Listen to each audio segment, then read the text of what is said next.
Ia adalah anak dari keluarga budak.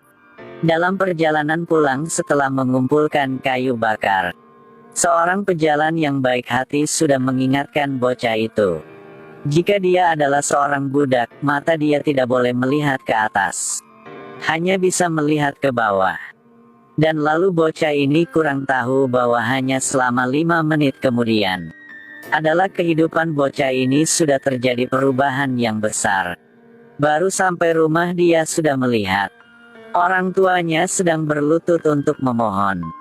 Karena dua budak ini ingin melarikan diri. Tuan Tanah sangat marah, perlu menghukum serius. Di bawah wajah semua orang, ayah bocah ini meringkuk di tikar dan dipukuli secara brutal. Ibu dan anak ini hanya bisa duduk dan saling berpelukan dan menonton. Mereka menangis tak berdaya, tidak bisa berbuat apa-apa. Tiba-tiba Tuan Tanah mengumumkan bahwa langsung memukul sampai mati ayah bocah itu. Bocah ini dengan kecewa mengambil sebuah batang kayu di tanah dan bergegas ke depan. Tapi kekuatannya terlalu kecil, tidak berguna apapun. Penjaga itu juga memukuli bocah itu. Melihat kedua orang yang paling penting di hidupnya dipukuli secara brutal tanpa henti, ibu bocah itu melepaskan diri dari belenggu penjaga. Dia bergegas menuju menantu pemilik tanah yang mulia. Gunakan jepit rambut untuk mengendalikannya. Tuan Tanah ini berteriak, semua penjaga harus bergegas. Dia bahkan tidak membutuhkan hidupnya lagi, apakah dia masih takut pada mereka? Tangan itu dengan lembut menusuk jepit rambut, langsung membuat semua orang takut. Untuk saat ini, dia bisa mengendalikan keadaan. Dia mengambil liontin giok dari tubuh wanita ini, melempar ke tanah, meminta putranya dengan cepat mengambilnya dan melarikan diri.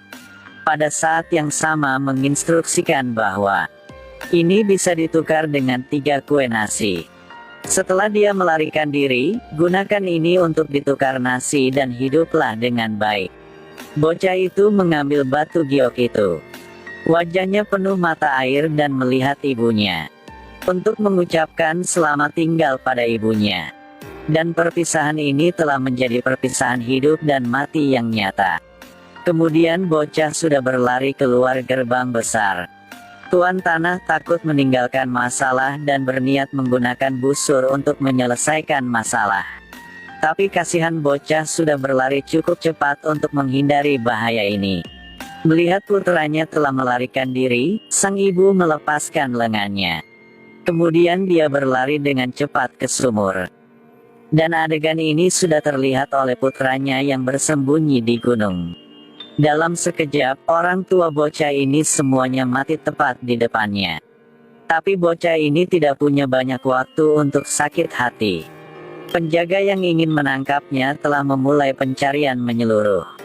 Bocah ini tidak berhenti berlari, melewati hutan dan sungai. Saat lapar, makan kentang, saat haus, minum air sungai. Dan Tuan Tanah ini sudah mengundang orang-orang lebih kuat untuk lanjut mencari bocah ini. Saat lelah, dia berbaring di gunung tinggi, tidur di hutan yang dalam, menggunakan langit sebagai selimut, menggunakan bumi sebagai tempat tidur. Pada sesuatu hari, saat bocah ini sedang mencuri makanan, sudah ditemukan oleh seorang pria. Seorang pria ini adalah seniman keramik, sudah membantu bocah ini lolos dari pembunuhan. Bocah itu menceritakan latar belakangnya kepada paman ini. Dia bernama Choi Yojin, orang tuanya semua sudah meninggal. Situasi langsungnya adalah jika dia tertangkap, dia akan dipukuli sampai mati. Jika dia tidak tertangkap, nanti akan lapar sampai mati. Paman menggunakan pekerjaan mengambil bocah ini sebagai syarat, memberikan banyak tembikar untuknya. Dan seperti itu pemeran utama kita sudah pergi bersama dengan orang itu. Naik kapal dan petualangan ke Amerika. Di Amerika, bocah itu membuat banyak kemenangan. Ketika dia sekali lagi kembali Korea Utara, wanita dalam hidupnya juga dewasa. Kisah legendaris mereka berdua akan segera dimulai. Saya adalah Kelinci Putih, ayo like dan follow. Kita akan bertemu di bagian berikutnya ya. Bocah ini tidak mudah apapun. Dengan susah dia baru sampai Amerika. Tapi pedagang yang membawa bocah itu ke sini ingin meninggalkannya. Untungnya, bocah itu menggunakan Tuhan yang dipercayai semua orang di Amerika untuk memenangkan pedagang sementara untuk memberinya tempat tinggal. Tapi dia hanya berikan bocah itu sebuah tempat untuk tidur dan tidak peduli bagaimana bocah ini hidup.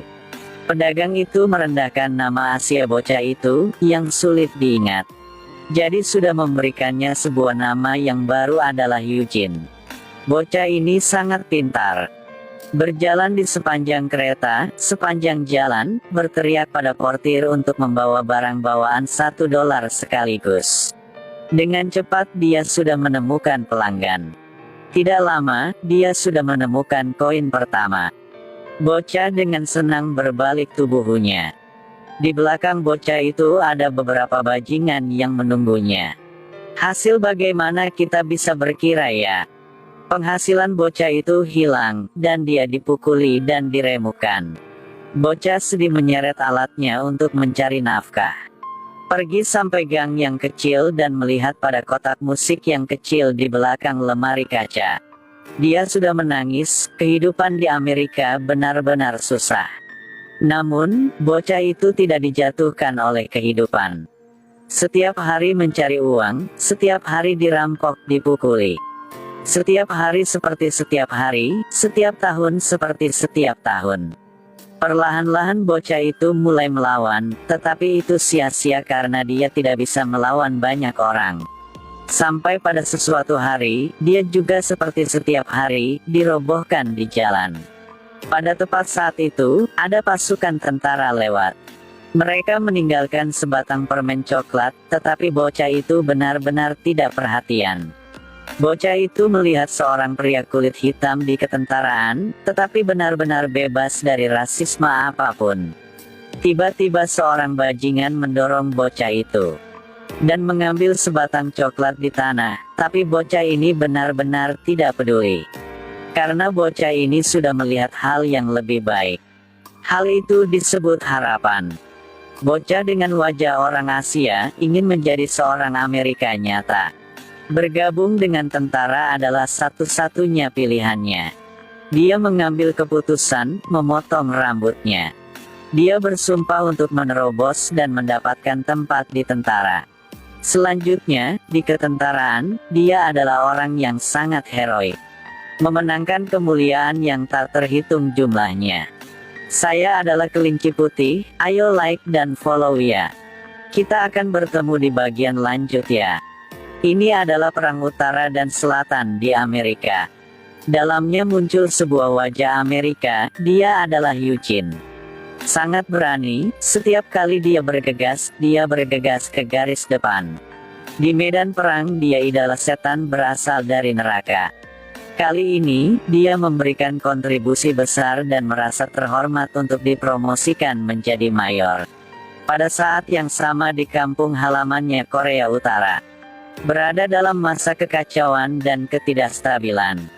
Orang Amerika ingin menggunakan meriam barat untuk mendapatkan keuntungan di Korea Utara. Sedangkan Jepang mereka ingin mencari banyak uang dari Korea Utara. Pada waktu itu Jepang benar-benar tempat yang semua orang ingin ambil alih.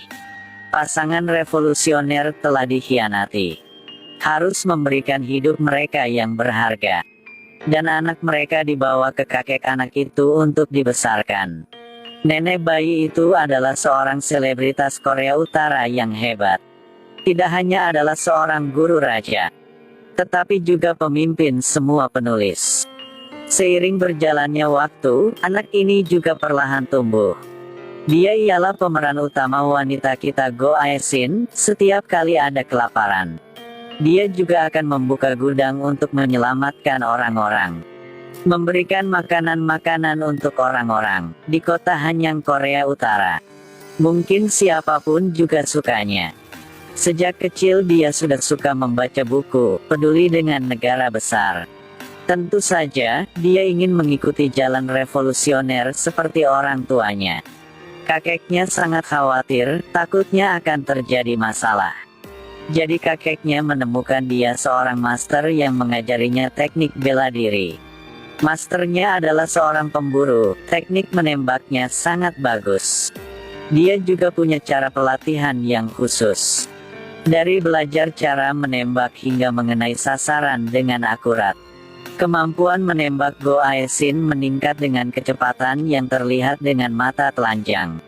Eugene menerima perintah, mengamati diplomasi AS di Korea Utara. Karena dia menjual intelijen ke Jepang.